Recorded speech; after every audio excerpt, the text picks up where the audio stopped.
Actor Brendan Fraser has received all sorts of nominations and awards for his performance in the movie The Whale. Many of it are calling it a career comeback for him. He's a great actor already, but this movie has really been focused on him and his skills. He tells the story of an obese and reclusive teacher who tries to reconnect with his daughter. Fraser recently won the Best Actor trophy at the Critics' Choice Award. If you, like a guy like Charlie, who I played in this movie, in any way struggle with obesity, or you just feel like you're in a dark sea, I want you to know that if you too can have the strength to just get to your feet and go to the light. It's powerful. Yeah, powerful very emotional. acceptance speech. We have Dr. Angela Tran, an obesity expert, joining us to talk about this movie and the attention it's bringing to obesity, something you're passionate about because you've been in this field for what, 10 years? Yeah, 10 years. Oh my gosh, congratulations to Brendan Fraser. I mean, it is a monumental win because in his speech he says this is about love and acceptance. It's time to put people as people first. And as a medical weight loss doctor, I just want to educate the public. Obesity is a disease, and that's really how we should treat it. Talk about, if you would, when you talk about obesity, the disease, and the light for people to find their way out, how much that is internal and how much is external, where people around you are maybe pushing you or hurting you or making you feel incomplete? Yeah, thanks for bringing that up because, again, obesity is far beyond calories in and calories out. You know, I've done physical training with obesity medicine, and what I find is that there are metabolic barriers.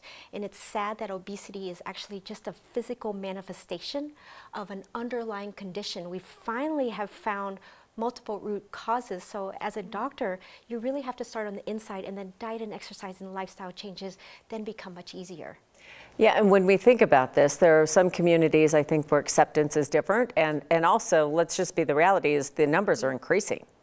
Yes, yes. I mean, I think we just need to have more compassion because obesity is just as important of a disease that needs to be treated, equal to diabetes, heart disease, you know, cholesterol problems. So I just want to encourage everyone to just watch the movie and just understand that it really isn't about laziness. It is so much far beyond that. And so if we just, again, you know, teach compassion, I think we can end the suffering of this, you know, terrible disease. What have you seen change in 10 years of studying this, as far as the way people see it, as well as the way we treat it? Yeah, oh my gosh, it's so amazing because, you know, in the last year or so, there are new revolutionary medications that are actually targeting the root. Now, it's not just like a quick fix. It doesn't just control your appetite. It goes to the right, very centric.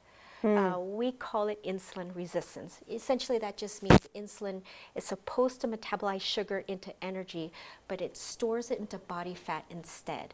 And both men and women are suffering from this, but now we finally have medical tools to truly treat it. And that's metabolic. We're also, I think, in the film also talking the psychological and the very human components that are at play as well.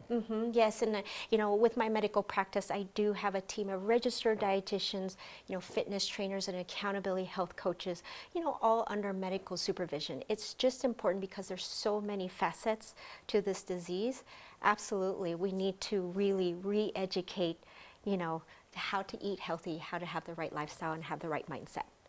Wow, well, there's so much that you've touched on, and hopefully this gives some people some hope, and they've paid attention and maybe watched the movie and, like you said, see the light and seek the help that they might need, anyone, because it's a disease, Yes, Dr. Tran, absolutely, like and I would argue that we have, you know, newer research that can, you know, help patients even avoid surgery.